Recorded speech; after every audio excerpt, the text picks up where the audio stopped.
जहां जाओ वहां भ्रष्टाचारी बढ़ रही है। आज मैं इस मंच के द्वारा यहां से लेकर दिल्ली तक मैं कहना चाहता हूं, भ्रष्टाचारी देश के अंदर नहीं होनी चाहिए। आप उतना करो, उतना कमाओ, उतना खाओ, जब आपको देश के अंदर सीट दी जाती है और राज दिया जाता है तो वह पब्लिक की सेवा के लिए दिया जाता है, ना कि आपको राज करने के लिए, वह पब्लिक की धज्जियां उड़ाने के लिए। आज हमें भाटी, रविंद्र सिंह भाटी, जिसे कहते हैं श्री कृष्ण भक्त, श्री राम भक्त, आज 26 साल का एक युवा, आज मेरी भी उम्र ज्यादा नहीं लेकिन 38 साल में उससे 13 साल बड़ा हूं, लेकिन मुझे एक बहुत गर्व की बात है और सभी छत्तीसगढ़ को गर्व की बात होनी चाहिए। 26 साल का युवा एक यूनिवर्सिटी में पढ़ता है, कॉलेज में पढ़ता है और सरकारी नौकरी लेने के लिए, प्राइवेट जॉब के लिए भटकता रहता है। ऐसे हालात हमारे देश के हो गए। एक युवा आपसे क्या चाहता है? एक सिर्फ वोट जाता है, एक वोट जो देश का भविष्य सुधार सकता है, वह है आपका एक अमूल्य वोट। जातिवाद पर मत जाइए, व्यक्ति को छवि बनाइए। कौन नेता कैसा है, उसकी छवि कैसी है, उसका आचरण कैसा है, वो आचरण देखते हुए वोट देना चाहिए। मैं कहना चाहता हूं दुनिया की तमाम पब्लिक को, छत्तीस कौम को, एक जन समाज की तरफ से मैं उनके लिए अपनी एक चादर फैलाता हूं।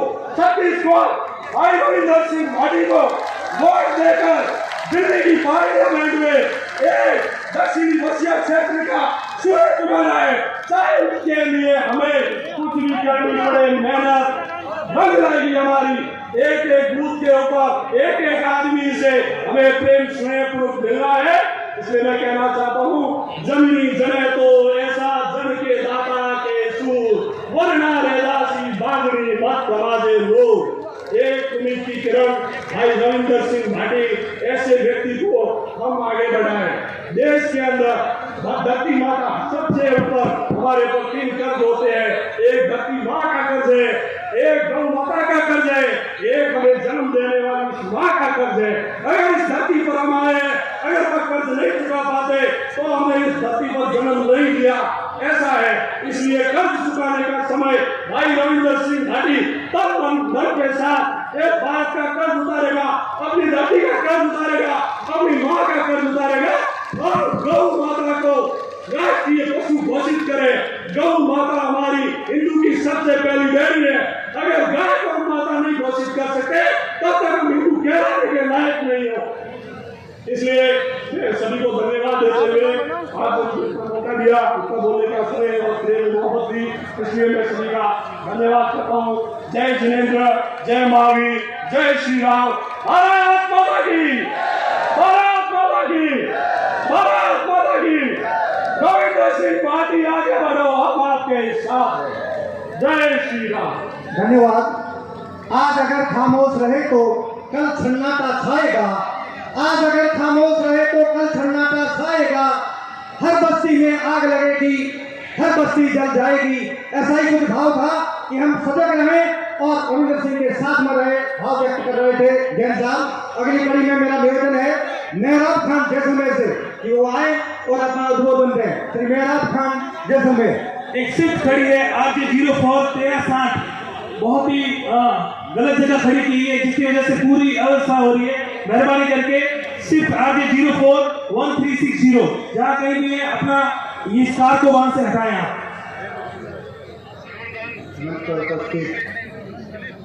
सम्मानित मंच और मेरे सामने इकट्ठे मारता हुआ हजारों का मजमा, जिसमें मेरे पिता बोले बुजुर्गों, मेरी माताओं बहनों और मेरे युवा साथियों, शहीद जय सिंह भाटी की जन्मस्थली बसिया क्षेत्र के देवरा गांव से आपके बीच में प्यार और मोहब्बत का सलाम लेकर के हाजिर हुआ हूँ। मुझे सलाम और नमस्कार के साथ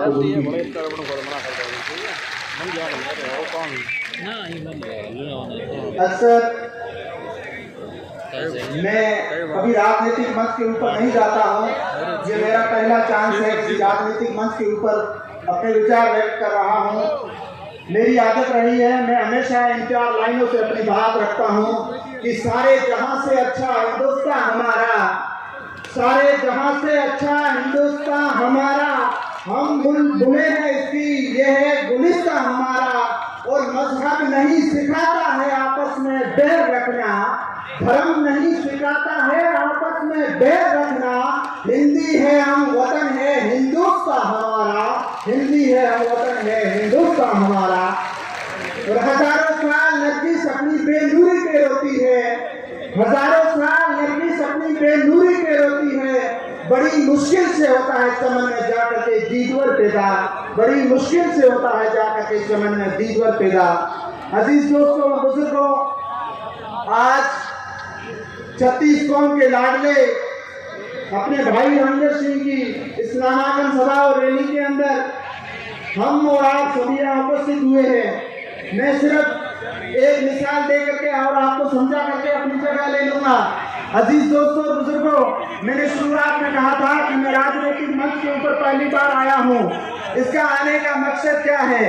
अजीज दोस्तों और बुजुर्गों, एक बस्ती में आग लगी थी, एक बस्ती के अंदर आग लगी थी। वहाँ के लोग उस आग को काबू पाने के लिए उसके ऊपर रेत और पानी डाल रहे थे।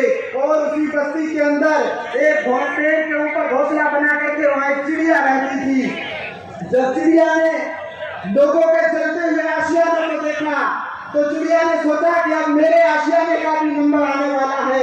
अभी लोगों के आशियाने चल रहे हैं, अब मेरा भी नंबर आएगा। तब वो चिड़िया जाती है और गांव के उस बस्ती के पास में जो तालाब होता है वहां से अपनी चोंच के अंदर एक बूंद पानी लेती है और उस आग के ऊपर डालती है और उस आग को बुझाने की कोशिश करती है। अजीज दोस्तों और बुजुर्गों, तब वहाँ बीच में एक कौवा आता है और वो कौवा सवाल करने लग जाता है कि ये चिड़िया बहन, तुझे पता है ये आग कब तेरी एक चोंच के अंदर आने वाले पानी से कब बुझेगी? तब चिड़िया ने कहा था, जो चिड़िया ने जवाब दिया था, अजीज दोस्तों और बुजुर्गों, वही जवाब हमको और आपको दिल में उतारने की जरूरत है। चिड़िया ने कहा था, एक ओए भाई, मैं इतना जरूर जानती हूँ कि ये आग जिसके शोले आसमान से बातें कर रहे हैं, मेरी चोंच के अंदर आने वाले पानी के छींटे से ये आग हरगिज़ नहीं बुझ सकती। लेकिन है मेरे कोए भाई, मैं इतना जरूर जानती हूँ, जब इस बस्ती का इतिहास लिखा जाएगा, जब इस बस्ती की हिस्ट्री कोई लेखक अपने पन्नों के अंदर दर्ज करेगा, जब इस बस्ती की तारीख कोई लेखक मौलिक अपने पन्नों के अंदर दर्ज करेगा, तो मेरा नाम जलाने वालों में नहीं लिखा जाएगा बल्कि बुझाने वालों में लिखा जाएगा। अजीज दोस्तों और बुजुर्गों, मेरा कहने का मतलब ये है कि हमारा ये लाडला भाई, ये 36 कौम का लाडला रविंदर सिंह इस बार बाड़मेर, जैसलमेर और बालोतरा लोकसभा क्षेत्र से इतिहास लिखने जा रहा है। और इसी इतिहास के साथी इस तरह वो चिड़िया एक बूंद पानी ला करके और उस इतिहास के अंदर शामिल होती है। हम भी अपने एक एक वोट से रविंदर सिंह भाटी की पेटियों को फुल करके और अपने भाई को मजबूत करेंगे। अपनी बात को बस खत्म कर रहा हूँ। मुझे एक बार आप दोनों हाथ खड़े करके भरोसा दिला दे कि आप रविंदर सिंह को मजबूत करोगे कि नहीं। बहुत बहुत धन्यवाद। अपनी इन 2 लाइनों के साथ मैं अपनी बात खत्म कर रहा हूँ कि प्यार के चमन तहसील के गुलिस्तान में रहता हूँ, प्यार के चमन तहसील के गुलिस्तान में रहता हूँ। मुझे नाज है, मुझे फख्र है, मैं सब जमीन हिंदुस्तान में रहता हूँ। हिंदुस्तान जिंदाबाद जिंदाबाद। यूं ही नहीं मिलती राही को मंजिल, यूं ही नहीं मिलती राही को मंजिल, एक जुनून सा दिल में जगाना होता है। पूछा चिड़िया से कैसे बनाया आशियाना, बोली भरनी पड़ती है उड़ान, बार बार तिनका तिनका उठाना होता है। ऐसे ही भाव व्यक्त कर रहे थे। अगली कड़ी में मेरा निवेदन रहेगा, मैं जितने भी युवा साथी यहाँ पर खड़े हैं, मैं उनसे 10 वर्ष हाथ जोड़ के गुजारिश करूंगा कि मेहरबानी करके वो अपने स्थान पर बैठ जाएं, क्योंकि पीछे हजारों नहीं लाखों की संख्या में लोग आ रहे हैं। और अभी देखिए पंडाल, हमारा कार्यक्रम का जो समय है वो अभी तक शुरू भी नहीं किया हमने, उससे पहले ये पंडाल पूरे भर चुके हैं। जितने भी हाईवे हैं वो सारे जाम हो चुके हैं। 5 किलोमीटर से लोग पैदल आ रहे हैं, तो लाखों लोग अभी रोड पर है, सड़क पर है। वो हमारे लाडले नेता को देखने के लिए, सुनने के लिए आ रहे हैं। ये कार्यक्रम आपका अपना कार्यक्रम है, इसलिए आप सभी सहयोग करें, सभी टीम रविंद्र सिंह बनकर हमारा सहयोग करें। जितने भी लोग यहाँ खड़े हैं मैं उनसे हाथ जोड़ के रिक्वेस्ट करूंगा कि आप बैठ जाए। ये स्थान सुरक्षित है, बाई तरफ महिला शक्ति के लिए, महिला शक्ति के लिए ये स्थान सुरक्षित है। मीडिया कर्मी के लिए हमने डी सेक्शन के अंदर राइट साइड में स्थान सुरक्षित कर रखा है। कार्यक्रम आपका अपना है और इसमें पूरा सहयोग है। Thank you. अगली कड़ी में मेरा निवेदन रहेगा, मौलवी अब्दुल करीम जायरू आप पधारें और अपने उद्बोधन से लाभान्वित करें। मौलवी अब्दुल करीम जायरू।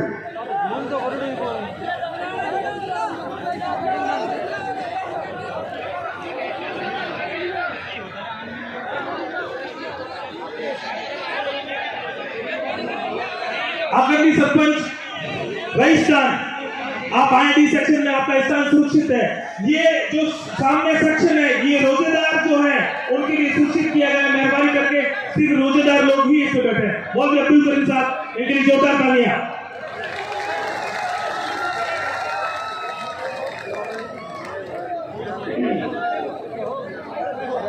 हमारे मंच इंसानों से भरा ये खाटे मारता हुआ पंडाल और मेरे बुजुर्ग देश की ऊर्जा युवाओं और मेरी बहनों और बेटियों और माताओं, मैं कुछ ज़्यादा बोलता मगर रमजान कर रहा है रोजे से, इसलिए जल्दी बोल करके रवाना होना चाहता हूँ। मजबे के आखिर तक मैं साथ यहाँ नहीं दे पाऊंगा, इसलिए मैंने कहा 2-4 बातें आपके सामने रखी। भाइयों, देश की बातें, प्रदेश की बातें, राजनीति की बातें खूब हुई है, होंगी, आप सुनिए और सुनेंगे। मेरी भी राजनीतिक लाइफ को लगभग 45 साल हो गए हैं, उसमें हमेशा मुझे मंच मिला है, मगर कल एक ऐसा दृश्य देखने को आया कि मंच पे कुछ लोग नाच रहे हैं और नाच के अंदर हमारी सिंधी सकाफत की पहचान है हजरत, उसको लहरा रहे हैं। मैंने कहा ये क्या है? हमारे समाज के बुजुर्ग लीडर जिनको दरकिनार करके किया गया, जो विदेश सफर पे जाने के लिए रवाना हो गया, आया उसके पीछे अगर को लहरा रहे हो, या जो हमारे समाज के लोग मायूस होकर के मंच पे बैठे हुए थे, जिनको आपने अच्छी तरह ठिकाने लगाया था, उनके सामने डांस कर रहे हो? डांस समझ में आप जवान लड़के हो, आप डांस को जानते होगे, हमने तो भाई कभी डांस किया न देखा। डांस तो कभी होता है किसी को शर्मिंदा करने के लिए, या डांस किया जाता है कि खुशी के बाद किया जाता है। तो लगभग इन्होंने अपनी खुशी समाप्त कर दी है, इनको खुशी मिलने वाली नहीं है, तो इन्होंने कल के मंच से एडवांस डांस करके डांस को बंद कर दिया है। भाइयों, सच बात कहता हूं, आपको ये दूसरा जसवंत सिंह मिला है, 36 कौम को मिला है, लोगों का हमदर्द मिला है। ऐसा नौजवान मिलना हम कल्पना कर नहीं कर सकते थे कि ऐसा कोई नौजवान हमारे नजदीक दूरों गांव से निकल करके पूरे राजस्थान में छा जाएगा, बल्कि पूरे इंडिया लेवल पे जिसका नाम चमकेगा। वो एक बार हमारे विधानसभा सीओ को मिला है, कामयाब हुआ है, अपने बलबूते पे आप नौजवान की मेहनत से कामयाब हुआ है। अब पूरे पार्लियामेंट क्षेत्र को 3 जिलों को ये लड़का मिला, इसकी कदर करनी है। पार्टियां कई बार फीडबैक में गलती कर जाती हैं, राय शुमारी दुरुस्त ढंग से नहीं कर सकती हैं। उसका जवाब आपको इस नौजवान को जीता के देना है। आप सारे अपने अपने हिसाब से कसम लेकर के ये बात कहो कि हम मन तन धन से एक वोट ला करके बूथ पे जो निशान मतलब इस पार्टी को मिलेगा उसे हम वोट करवाएंगे। और जो बुजुर्ग बैठे हैं उनसे भी मैं कहता हूँ कि अपने खूब लोगों को जिताया, खूब वोट किए, एक बार इस नौजवान को जिता करके तो देखो। इतना सफेद रहता है, हमारे बच्चों की उम्र इनसे बड़ी है, इससे लोगों ने टोल कसे, पता नहीं क्या क्या कहा, मगर इसने सभ्यता के दामन को हाथ से जाने नहीं दिया। ऐसे सभ्य, ऐसे नौजवान, ऐसे उजवान इसकी मदद करो और आगे जो है वो बाड़मेर, जैसलमेर, बड़ौदा लोकसभा के लिए भविष्य को अच्छा बढ़ाओ, जो सबका काम करने वाला हो, सबकी मान मर्यादा रखने वाला हो। दोस्तों, कल कुछ लोग स्टेज पे बैठ करके मुस्कुरा रहे थे, कुछ लोग मायूस बैठे थे। मायूस रहने वाले में मेरी कौम के लोग थे, सिंधी मुसलमान थे, जिनको लोगों ने अपनी पॉलिसी से अच्छी तरह ठिकाने लगा दिया था। मैं उन सब से कहता हूँ, उन लीडरों की जो रईस है उसको आप देखो। अमीर खान साहब जैसा एक बड़ा लीडर कौम का है, हम तो उनसे कई साल टकराते रहे थे, मगर कल वो स्टेज पे मौजूद नहीं थे। उनकी नामौजूदगी भी आपको संदेश दे रही है, उनकी नामौजूदगी भी आपको कुछ कह रही है। कल फकीर सारे मोहम्मद जो मंत्री हैं, जो पीर पगारी की जमात के खलीफा हैं, उन्होंने भी भाषण न दे के आपको संदेश दिया है। उस संदेश को आपको समझना है। कुछ लोग 4 दिन पहले गागरिया में थे, इकट्ठे हुए थे और बड़ी बड़ी बातें कर रहे थे। मैं उनको कहता हूँ कि आप तो सारे विद्रोही थे, आपने विद्रोह करके आपके लीडरों को हराया था, अब आप कांग्रेस की बात क्यों करते हो? बात आपको नहीं करना चाहिए, आपको शोभा नहीं देती है। इसलिए मैं ज्यादा बोल भी नहीं सकता, बोलता भी नहीं हूँ। मेरे समाज को कहता हूँ कि अपने लीडरों के रविश को बरकरार रखो और जिन्होंने आपसे बदला लिया उनसे बदला लो। और ये राजपूत को जिससे ये लड़का है, मैं सतीश को से आग्रह करता हूँ कि राजपूत किस भी हालत में हो, आपको उसने ठोर ठिकाना दिया होगा, आपका साथ दिया होगा, आपका मान मर्यादा रखी होगी, आपको कभी झुकाया नहीं होगा। और अभी भी यहाँ की सभ्यता को बाकी रखना है। ये जोधपुर डिवीजन की जो सभ्यता है, ये मारवाड़ की जो सभ्यता है, जो हमारे थार इलाके की जो सभ्यता है, ये धर्मेला, ये भाईपा, ये बहन भाई, इसको हमें कायम रखना है। और इस रविंद्र सिंह भाटी को जिता करके इसके ऊपर एक मोहर लगानी है। इसके लिए आप सब ऊपर हाथ उठाकर कहो तो हम तैयार है। तो मेरा समाज भी आपके साथ तैयार है। हो गई है पीली पर्वत सीध में गिरनी चाहिए, अब हिमालय से कोई नई गंगा निकलनी चाहिए। गंगा निकल चुकी है, अब उसमें हाथ धो जाए। लगा दे आग पानी में शरारत हो तो ऐसी हो, मिटा दे जुल्म की हंसी, बगावत हो तो ऐसी हो। ऐसे ही भाव व्यक्त कर रहे थे आदरणीय खलील साहब। अब मेरा निवेदन रहेगा, एक तो जो उधर डीजे खड़ा है बीच में, उस डीजे को वहां से हटा दें। और कुछ लोग जिनको मैं आमंत्रित कर रहा हूं,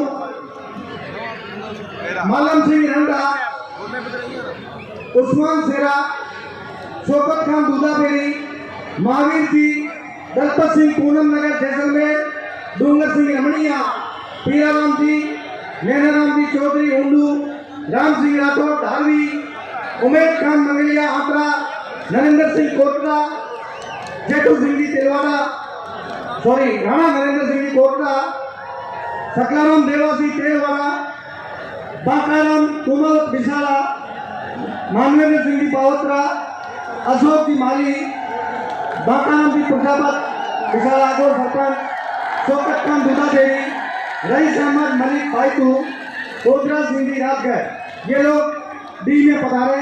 प्रेम सिंह जी पादू ऊँटों के साथ पधारे हमारे देवासी समाज, इनका जोरदार तालियों के साथ स्वागत करें।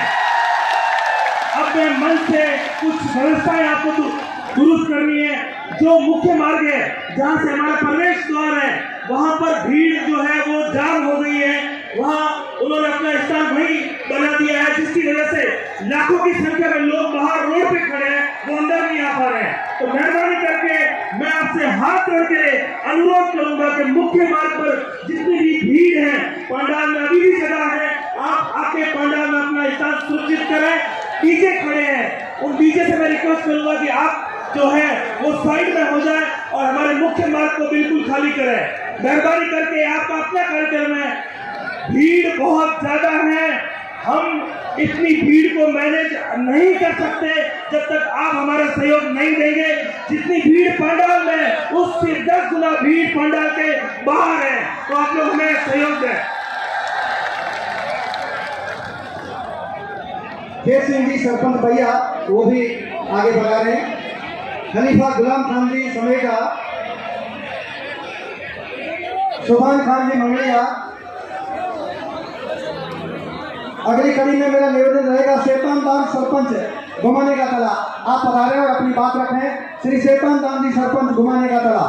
ये हमारे स्टेज के जो सामने लोग युवा साथी खड़े हैं, मैं उनसे भी हाथ जोड़ के रिक्वेस्ट करूंगा कि आपका अपना कार्यक्रम है, मेहरबानी करके आप जो है नीचे बैठ जाए, प्लीज मेहरबानी करें। सम्मानित मंच और लाखों की संख्या में विराजमान जनता को मेरा सादर नमन वंदन। आज रविंद्र सिंह जी भाटी की नामांकन सभा में हम सब पूरे तन धन से पधारे हैं।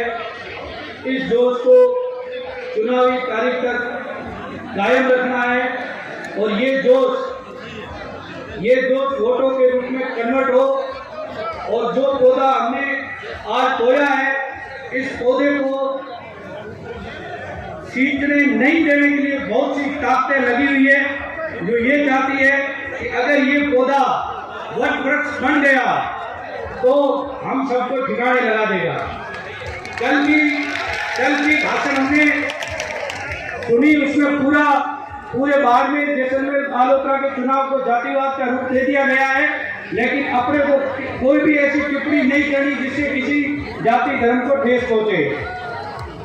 सारे यहाँ जितने भी लाखों की संख्या में पधारे हुए जो मैं सामने देख रहा हूँ, मेरा निवेदन है कि ये जो पौधा है, इस पौधे को पानी हम पब्लिक मिलकर दे रही है, किसी की औकात नहीं है इसको वट वृक्ष बनने से रोक सके। ये चैलेंज है मेरा उन ताकतों को, आप अपनी पूरी ताकत लगा दो, लेकिन ये पौधा हम सीटेंगे और इसको एक दिन वट वृक्ष बड़ा करेंगे। यहाँ बाड़मेर और जैसलमेर के जो युवा है, ये जो बाड़मेर और जैसलमेर के युवा है, जिनका हक बड़ी बड़ी तेल कंपनियां, खनिज पदार्थ की कंपनियां खाए जा रही है, उस हक को अगर वापस प्राप्त करना है तो द्वापर युग में जैसे श्री कृष्ण भगवान ने यदुवंश में अवतार लेकर राक्षस रूपी लोगों का संहार किया था, वैसे ही आज दो तरीके के राक्षस आज भी है, धर्म और जाति। आप किसी भी पार्टी में जाओ, धर्म और जाति के अलावा कोई मुद्दा नहीं है, लेकिन इस मंच और इस पंडाल में धर्म जाति हर चीज से उठकर 36 कौम ने इस साथी का समर्थन दिया है और इस समर्थन को 26 तारीख तक इस समर्थन को आप बनाए रखना। निश्चित रूप से हमारी जितनी भी उम्मीदें हैं वो सारी पूर्ण करेगा। जो ये रवि उदय हुआ है, ये हम सबके जीवन में उजाला करेगा। जय हिंद, जय भारत। बहुत बहुत धन्यवाद। अगली कड़ी में मेरा निवेदन रहेगा श्री नगर सिंह जी कालेवा, उप प्रधान पाटोदी, आप आए अपनी बात रखें। वक्ताओं से मेरा पुनः कर्तव्य निवेदन है कि समय का ध्यान रखें, वक्ता की फहरिस्त बहुत लंबी है, इसलिए सबको अवसर मिलेगा। इसलिए अगली कड़ी में नगर सिंह जी कालेवा, उप प्रधान पाटोदी, आप अपनी बात रखें। अभी भी हमारा मुख्य मार्ग जो है वो जन सैलाब वहां पर खड़ा है, जिसकी वजह से लाखों की तादाद में भीड़ बाहर है जो अंदर नहीं आ पा रही है। तो मैं बार बार उनसे हाथ जोड़ के अनुरोध करूंगा कि मुख्य मार्ग से जितने भी हमारे लोग हैं वो अंदर आ जाएं पंडाल में, ताकि भीड़ जो है वो स्टेडियम के अंदर आ सके।